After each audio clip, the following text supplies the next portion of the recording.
Hello, this is Bill Reichart with WDR Photography, and this is my second Photoshop CS3 tutorial. And today we're going to be tackling the dilemma of a 9-foot wide paper seamless backdrop meeting a wide-angle lens. And here we have Tatiana, who was also in my last tutorial, and she's sitting in front of a yellow paper backdrop. And shooting her at this angle with a wide-angle lens, clearly the paper backdrop is not wide enough, and so I'm going to show you how I handle that a little bit. And what we want to do, I generally like to work in layer groups, so I'm going to start off by, in the layers palette, creating a layer group, and then dragging the initial image into that group. And basically what we're going to do is we're going to layer up couple different things to make it look like this paper backdrop, or whatever backdrop it's supposed to look like, fills the shot. And we're going to start off doing that by creating a new layer in the layers palette, and then using the polygon lasso tool, because it's one of my favorite tools, selecting that. And now we're just going to make a selection that kind of goes halfway between the backdrop, the edge of the backdrop, and Tatiana.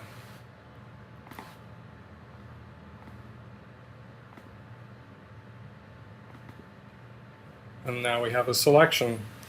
And the next thing we want to do is we want to pick colors that work with this backdrop. And the best way to do that is actually take point samples with the eyedropper tool from that backdrop. And because the backdrop is not one constant color, it's a gradation of colors, we're going to pick a couple different colors. So I'll click up here to grab a foreground color, and then I'm going to option click, it's probably Alt on a PC, somewhere down here for the background color.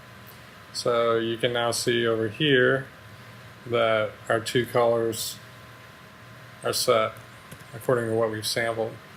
And then we're going to take the gradation tool, a gradient tool, and we want to pick a gradient that is foreground to background. And that's what we've got going on right there.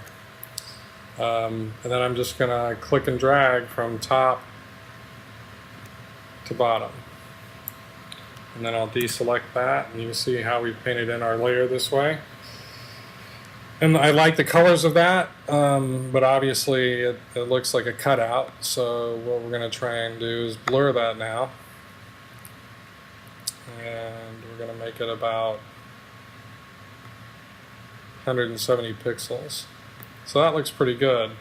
Now it looks a little bit better on the left side than the right side, and I think I want it to be a little bit off balance. So what I'm going to do next is I'm going to add a little bit of lightness to this side. So I'm going to add another layer, and we're going to pick two different colors for that. We'll pick a foreground color, and we'll pick this almost white for the background color. And then again we'll make a selection, but this time we're just going to focus on kind of this side. We're actually going to come down over her leg a little bit. You want to make sure and select enough on the outside, because when you Gaussian blur it, it can creep in on some of the edges. So we can see a little bit of that happening right here, where we can still see a little bit of the edge of the backdrop.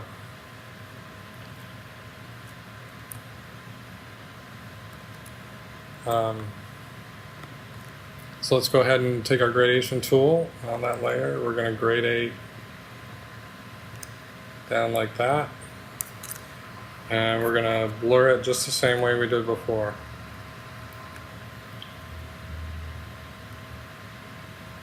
So there. And then I think what we might want to do next, obviously we turn this off, we want to keep kind of the upper corner kind of dark, but then have it blend into this lighter color. So I'm going to add a layer mask to that layer, so I can go back and change that later. So now this layer has a layer mask, and we want to choose, we want to put a gradation on that, so we're going to fade it going downwards, but we want to choose the foreground to transparent gradation. So I'm just going to gradate from here to here and see what that looks like. I kind of don't like that, so we'll go Command Z or undo. I'm going to take it just a little bit higher this time. So now we have something like that, and that looks kind of cool. Play around with dragging it behind the layer that we made before. And just kind of see where you like it. But I like that brightness on that side. So I'm going to leave it there, and now the issue we have now is that the layer we just made is covering up part of her foot. So on the layer mask, if I want to block out that part of the layer, I can take my eraser tool, and in the interest of time, I'm going to do this very quickly. I'm going to pick a relatively small one, and then adjust the hardness up to around 76%. And then we're just going to erase black through here. And I am just clicking points and holding the shift key between points. And always make sure your opacity is 100%. I seem to always forget that. So we're going through and we're just painting on the layer mask, or rather erasing black. You can paint black or you can erase black, whichever you prefer. It's really the same process. And just going along the edge of her foot. And like I say, I'm going to do this relatively quickly. And then to finish cleaning it up, I'm just going to go in with the lasso tool and make the rest of the selection.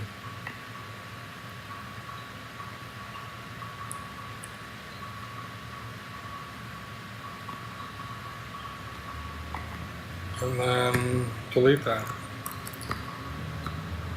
So now our leg shows through, and that's looking a little bit more natural. One thing about these layers that we've added that you probably won't be able to pick up with the resolution of the video that you're watching is that the gradations that we painted are very smooth, and the background photograph in fact has some grain in it, and so it usually helps to add just a little bit of noise, something like 2%. Just gives it a little bit of texture that helps it blend in.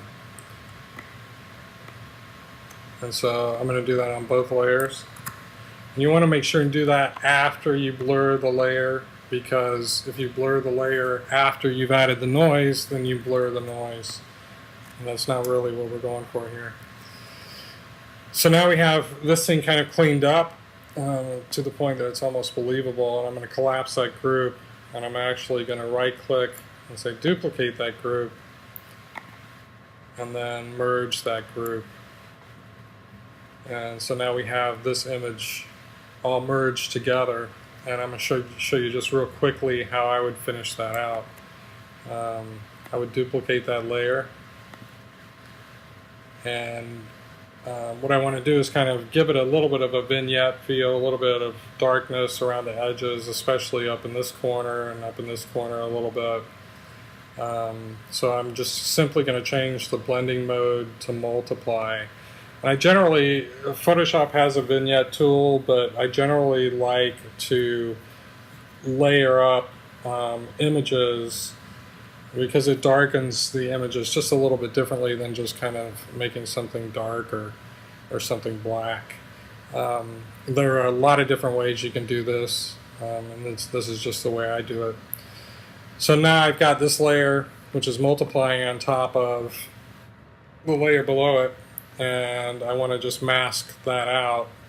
So a quick way to do that is just to make a selection kind of where I want the mask, and then click add a layer mask, and then invert that mask. So now we've got a mask that is allowing the darker multiply layer to multiply just where we haven't masked it. And then we want to go through and Gaussian blur that. I use Gaussian blur a lot. I usually just max this out. So it's kind of nice that way. Now, one thing that you might not catch on to right away while you're doing this is that this layer is actually kind of blocking part of her face. And it's a real subtle thing, but you may not want that to happen. So what I'm going to do is I'm going to paint black onto this layer mask with a pretty good sized brush, a very, very soft brush. And then I also want my opacity for that brush. I usually put it about 30%. And so we just start kind of knocking out where it might be taking away the lightness in her face. And then as one last step, well, actually, let's do something else too. If I really don't want kind of the foreground of this image to be dark, I can go ahead and add a gradation to the layer mask, kind of going from black to transparent in this direction. And it lightens up the background just a little bit.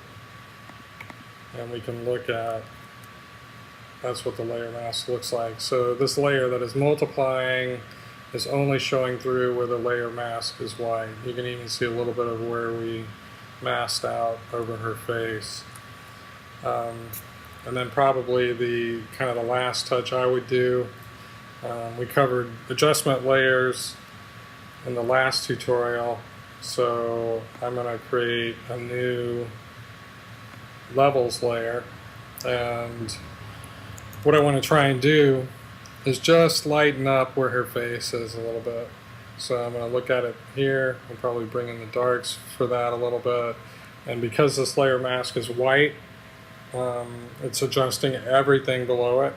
So we want to fill that layer with black and then grab our elliptical marquee tool and just kind of select an area that we think we might want to highlight a little bit and then fill that with white. So now we've got a nice little oval of lightness there, and we're going to Gaussian blur that again.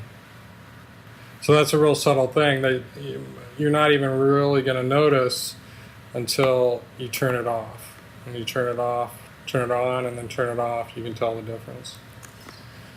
So that's kind of the way I handle it. And you can run into different situations where that might help, and you can layer up as many different things to cover your background as you want to, but it comes out looking pretty nice.